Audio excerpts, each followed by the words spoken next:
Hello, I'm Voltaire Tupas. Welcome to Rappler Talk. This afternoon, we're going to talk about facts and how they can help save lives during disasters and in time of conflict. Here with us this afternoon is the head of the Office of the United Nations Office for the Coordination of Humanitarian Affairs, Mark Bitter. Good afternoon, Mark. Good afternoon. Welcome to Rappler Talk. It's a pleasure to be here. At a time when fake news spreads fast, it's important to have accurate facts and data, especially during disasters and in conflict situations, because this will impact on the kind and the quality of the decision making that is required to solve problems like this. As far as the UN OCHA is concerned, what are you doing to help facilitate the flow of information between and among agencies and humanitarian organizations? Well, for us, information management is one of the key pillars of effective coordination of humanitarian assistance and response. So we focus very much on data, on accurate data, to help our partners and responders understand exactly what the needs of affected people are, what they need, the kind of requirements they have at a particular time, where they're located. We look at age structures, particular vulnerabilities of particular groups. So all this information we try to gather together from a variety of different sources and make it available in an easy manner for others to be able to access and apply to their work. So for us, it's a lifeblood of the response. Let's be more specific.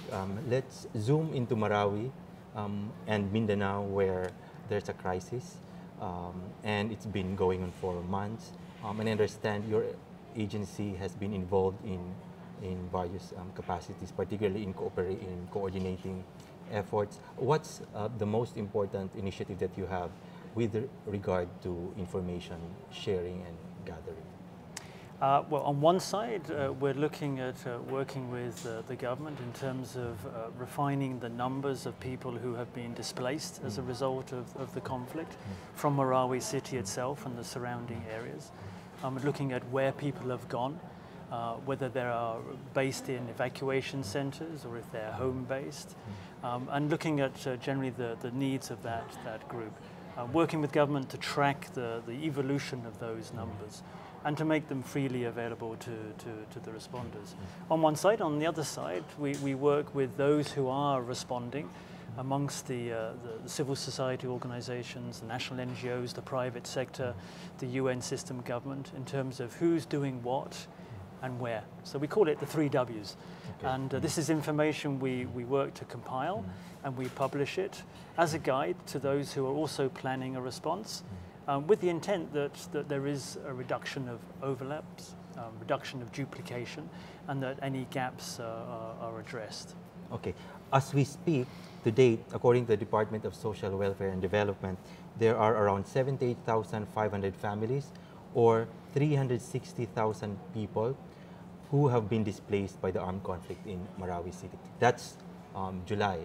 I understand OCHA has gathered information up to June, for instance, and this is reflected in a bigger picture platform, which tries to explain, to give us an overview of the displacement issues in Mindanao since 2000, I understand, 12 until June 2017. Can you tell us more about this information? Yes, this is a platform, an online platform that we have developed in conjunction with our colleagues in UNHCR, who support the protection cluster in Mindanao.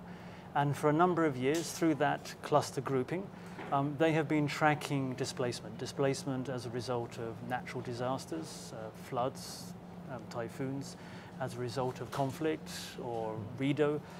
So they have been tracking the evolution of these displacements, working to validate the locations and the numbers, and building a database. And what we have done as OCHA now is we've taken that data and we've created an online portal that enables anyone really to view the patterns of displacement over this 5-year period, which is very useful in terms of using a slider to see the sort of ebb and flow of these movements, and to see geographically where the hotspots are. What patterns do we see now based on the data that you've gathered between 2012 and 2017? Well, we see that there are, I mean, certain hotspots which are probably not a surprise to anybody, because I mean, if you follow the situation in Mindanao over these years, of course we know that unfortunately clashes, conflict is for some communities a part of life almost. So the Maguindanao area has often been a flashpoint, and now unfortunately it's the Marawi which is our particular focus right now. So this is it's a portal, it's a snapshot of displacement in Mindanao. It's an historic database, and it's something that has been updated on the fly, subject to the validation of the information. So I wouldn't say it's real time, but it's certainly near real time.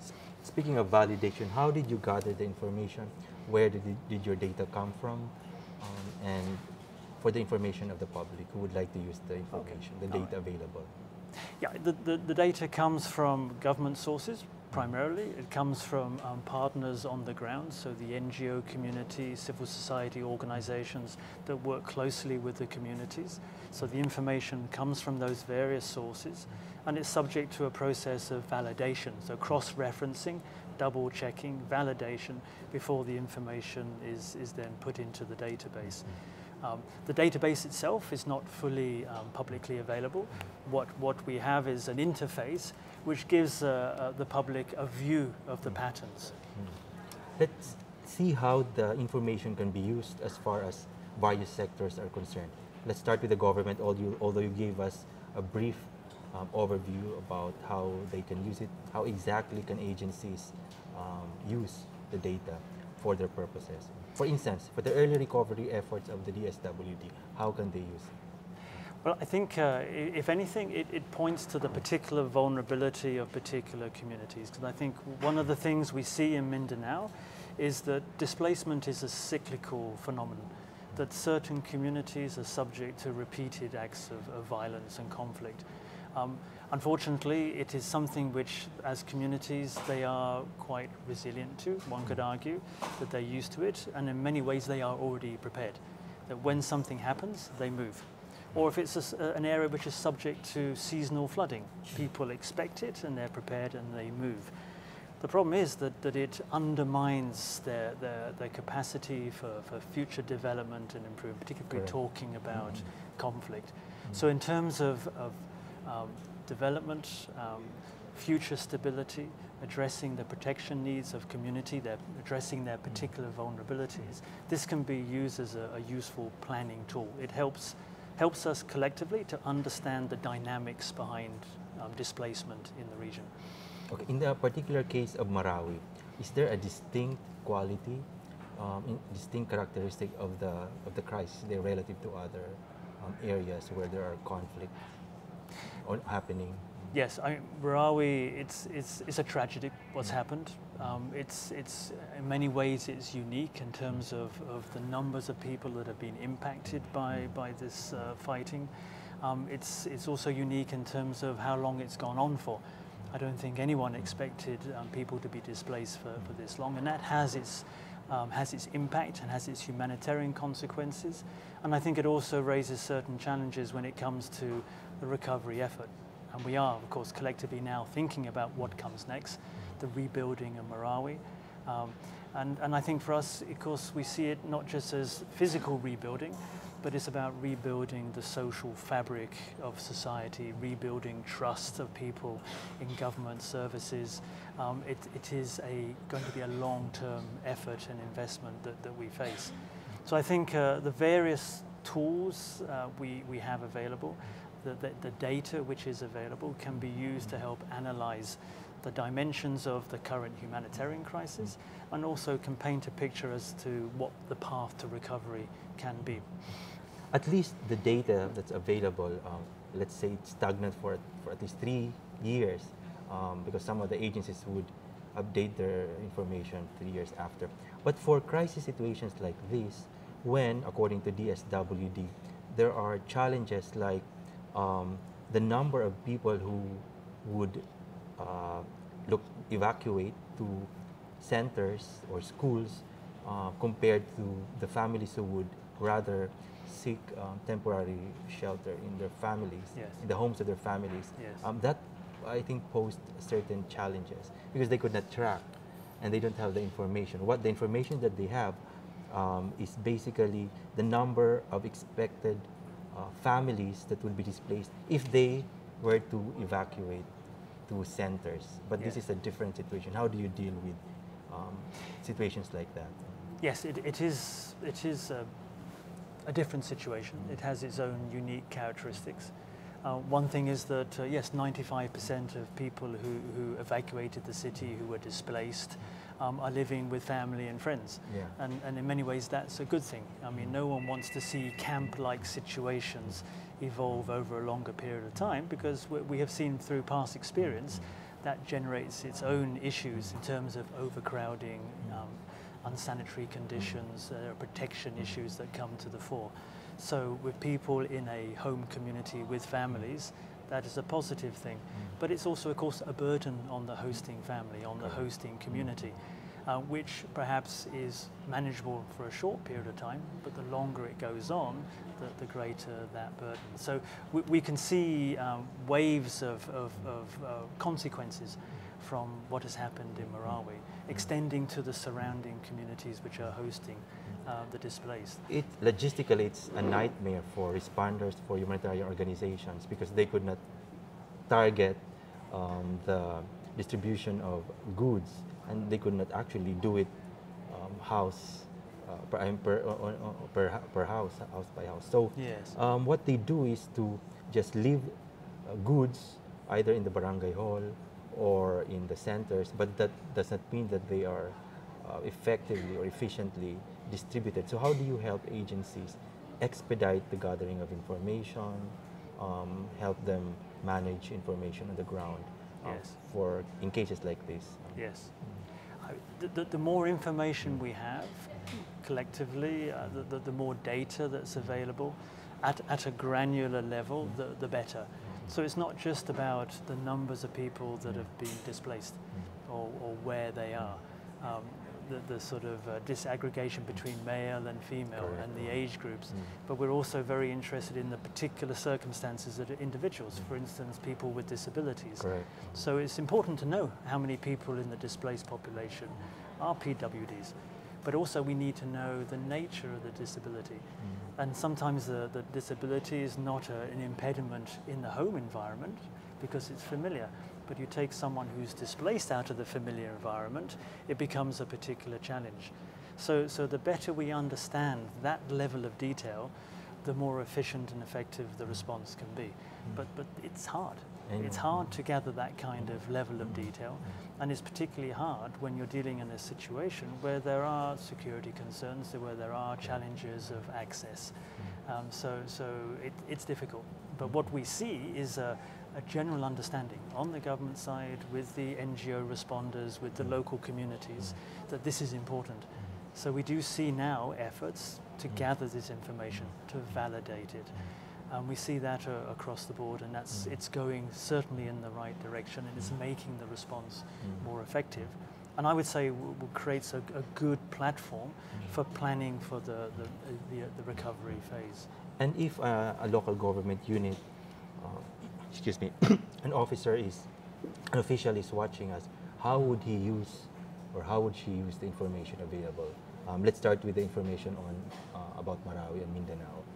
How can he or she utilize the information for him to decide on the humanitarian efforts on the ground? Well, certainly in the Marawi context, where we see 95% of people hosted with families in communities, the local government officials have a very important responsibility in terms of validating, ascertaining who the people are, where they are, whether the assistance is being delivered, whether it's the right kind of assistance that's being delivered, and to have that passed up the line.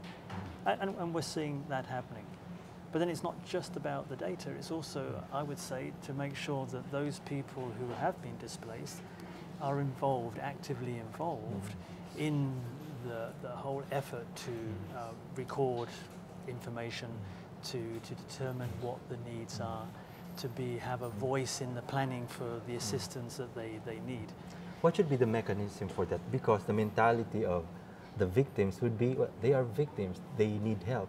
And as DSWD would recognize psychologically in crisis situations, they're really very what do you call, passionate about their needs, and they would really push their demands and stretch the limits of the government, which is quite understandable during crisis situations. But how can they effectively participate in evacuation centers, or if they are in their houses of their relatives?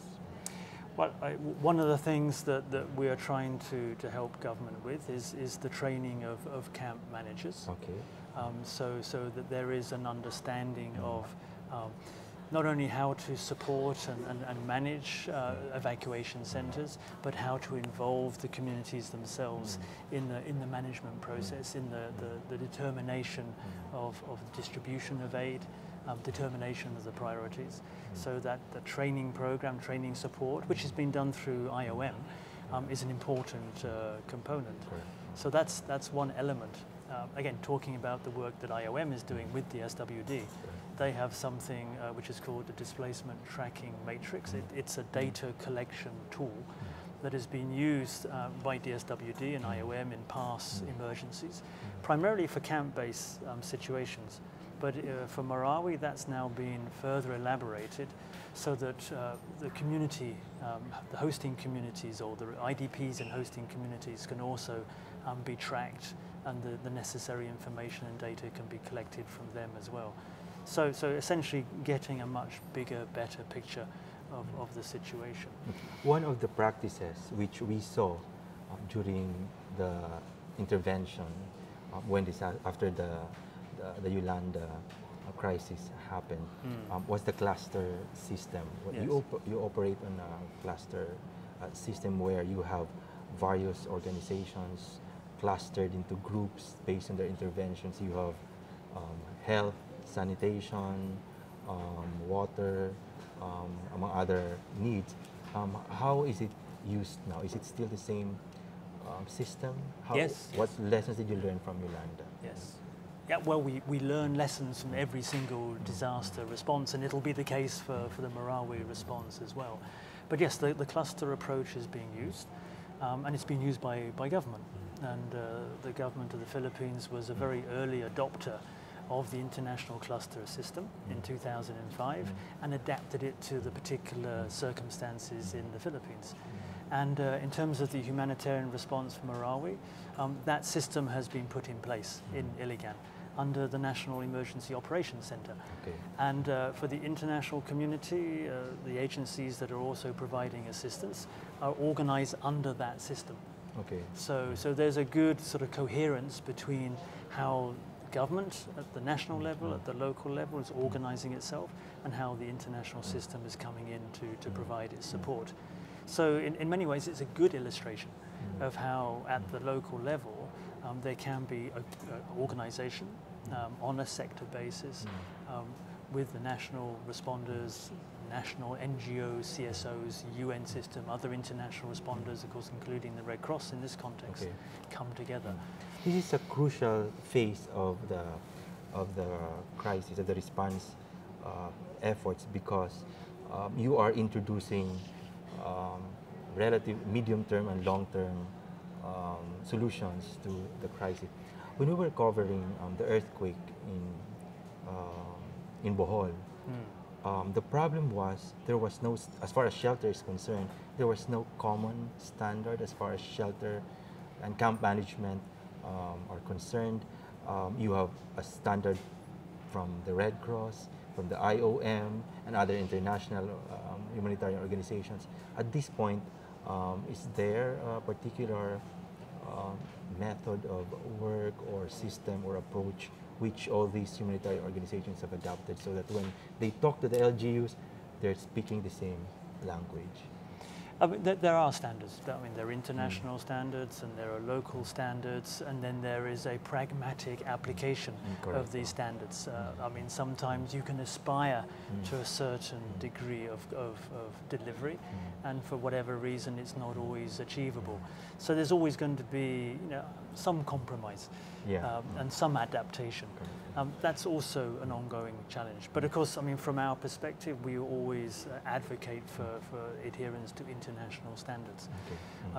In housing, it's for this particular response in Marawi, we're seeing the majority of people home-based, and that is a good thing. For the recovery, for the return, of course, we know that some parts of the city have been destroyed. The rebuilding of homes is going to be it's going to take time. That's another challenge. What does the data say in terms of the needs? What are the main needs in Marawi now and in areas where there are evacuation centers? What are we looking at? I think it's really no surprise. There are health challenges. It is the wet season. We know that in some cases in the evacuation centers there have been difficulties, challenges in terms of insanitary conditions, the quality of water supply. I think these are being addressed, they're being responded to. But there are concerns about the vulnerability of people who live in such circumstances. People have a continuing need for food and nutrition support. It's important that we are able to keep the kids at school, and that's largely been achieved. And of course, we see that for some of the children that there's a degree of trauma. They've seen their homes destroyed, that they're away from their community now for more than 2 months, and that is a traumatizing experience. So we see a range of priority needs like that. Protection issues. I mean, from our point of view, in this case, protection is access to assistance and access to essential services. Social protection. So social protection. So ensuring that those people, perhaps in some cases because they fled at short notice, don't have all their documentation with them, that is addressed. If there are families that have been split up, that they can be brought back together.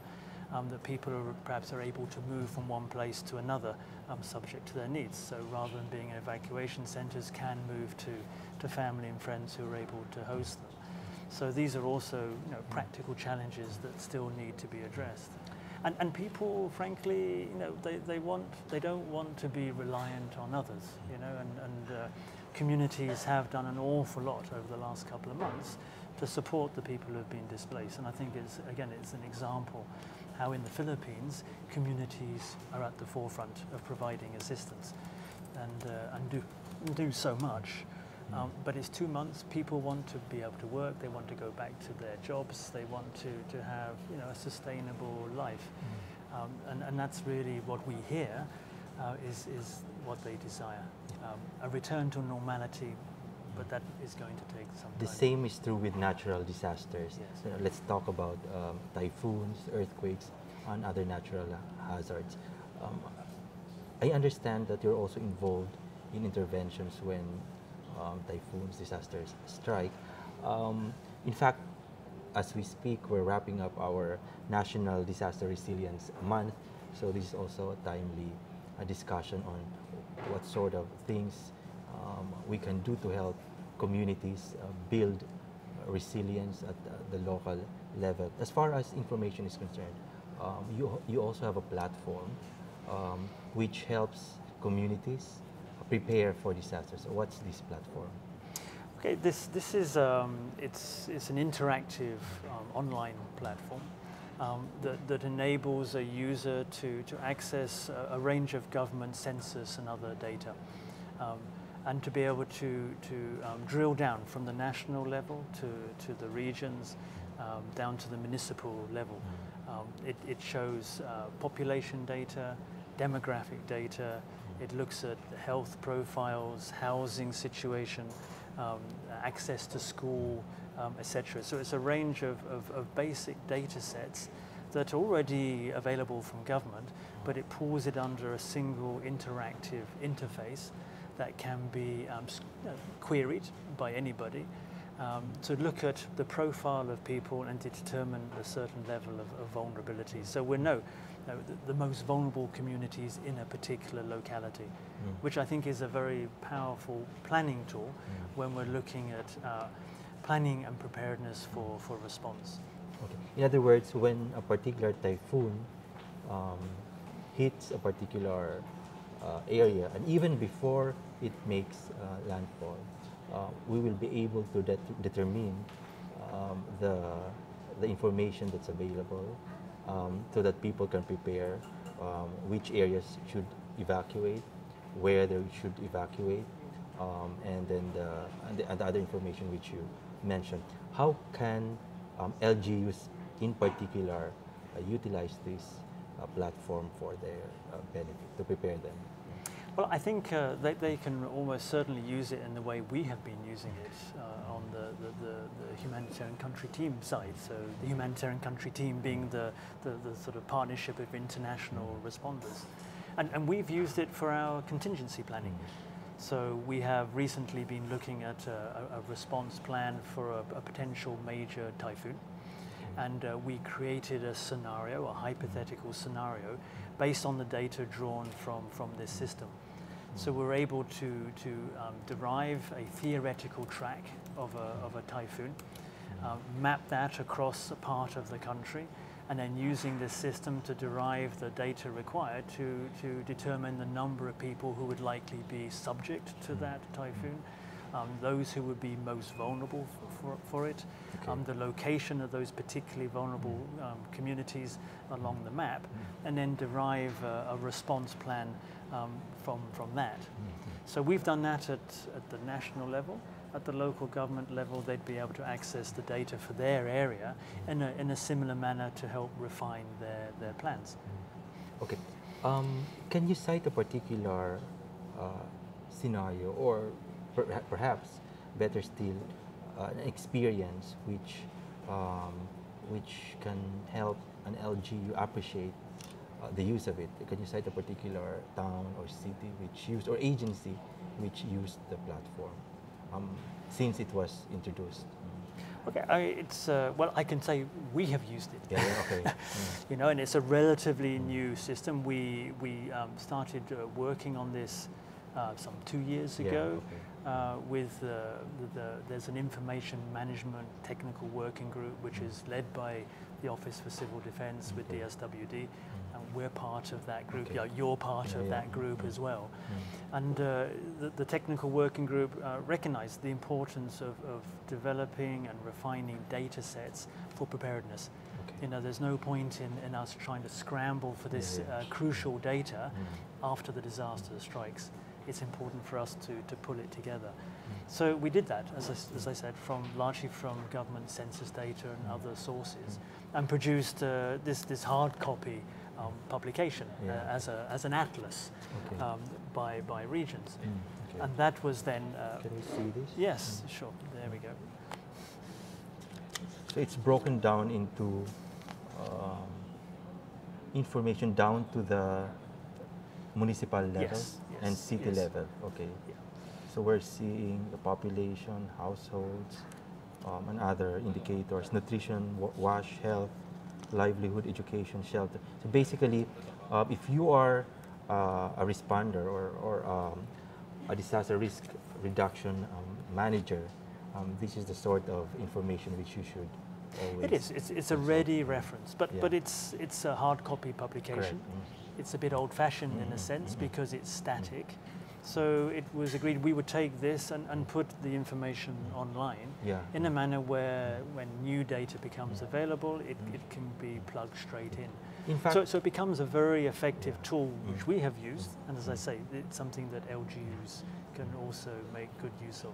In fact, Rappler's platform, Argos, which is powered by Ibayanihan, will use the information, I understand, when we report stories about disasters, from preparedness through response to recovery, meaning whatever information is available here will be seen on our microsite, Argos, It's agos.rappler.com, and it will be used, of course, in relation also to the information that we gather from the public. Yes. So I think that's a crucial component of the data gathering, because this is data which is relatively static. So, and during disasters, because it's dynamic, the community itself can participate in volunteering information. That's what we do, crowdsourcing information. In fact, for instance, if you have, it says here, let's say 110.98 million people, and then you have specific populations down the line, and then it can be, I think, correlated with real-time information. Well, that's it. I mean, this is one piece of the equation, if you Correct. like. I mean, this is the preparedness aspect, putting in one place the baseline data. Correct. Disaggregated, so it's split down by sector and demographic group, etc. But then the disaster strikes, Yes. and then we know things change. Indeed. And there is a change in the reality. And then this is where we need, people, ordinary people, where they have access, where they're seeing things. I mean, where a school's been damaged or a bridge has come down, can feed in that sort of update live through social media or other mechanisms that can help with the operational response itself. So this is the background, this is the baseline. Then we have to see what the impact has been in real time, so that the priorities can be determined, the needs can be addressed. So I think bringing these two things together is what technology now offers us. The potential is huge. And that's why, as OCHA, we're very happy to be participating, collaborating with Rappler on this. I think that we have questions from our readers and those who are monitoring us online. From Eugene Ingram Jr. I think he's asking for a web link. Do you recall the web link? Yes,